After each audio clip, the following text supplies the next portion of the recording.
กองประชุมคณะกรรมการคุ้มครองสินเชื่อและแก้ไขหนี้สินธนาคารนโยบายขันเมืองประจำปี 2025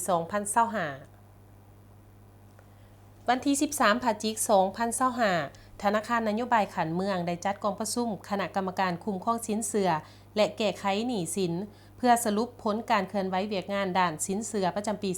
2025 และกำหนดทิศทางแผนการดำเนินเวียกงานประจำปี 2026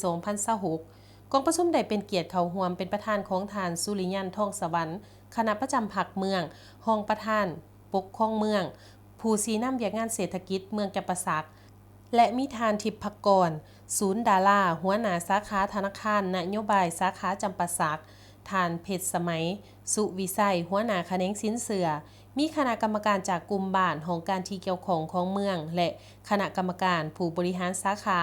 พนักงานที่เกี่ยวข้องและตัวแทนจากหัวหน่วยที่เกี่ยวข้องกองประชุมได้มีการสรุปผลการจัดตั้งปฏิบัติเวียกงานสินเชื่อตลอดปี 2025 โดยเน้นให้เห็นผลสำเร็จและข้อจำกัดที่ยังค้างคาซึ่งการเคลื่อนไหวสินเชื่ออยู่เมืองจำปาสักในปี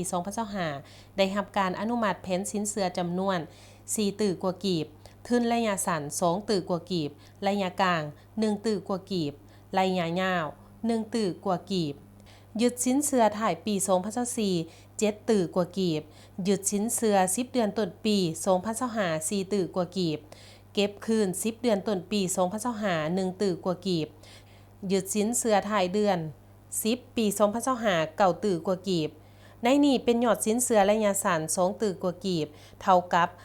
21.4 ส่วนห้อยระยะกลาง 1 ตื่อกว่ากีบเท่ากับ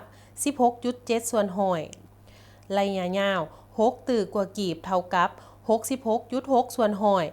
ของยึดสินเชื่อทั้งหมดและบ้านจุดซุ้มที่ผลิตใหม่รวมมี 8 บ้านของเมืองจำปาสักพร้อมกันนั้นคณะกรรมการได้พิจารณาการวางแผนปรับปรุงกระบวนการบริหารสินเชื่อ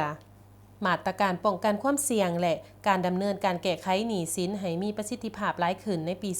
2026 ภายหลังการสรุปการประชุมทานสุริยันทองสวรรค์ประธานกองประชุมก็มีคำเห็นโอลมได้กล่าวย้ำให้ทุกหัวหน่วยเน้นใส่การปฏิบัติเวียกงานตามแผนที่วางไว้ให้สอดคล้องกับนโยบายพัฒนาเศรษฐกิจขันเมืองและสร้างผลสำเร็จใหม่ในปี 2026 ที่กำลังจะมาฮอด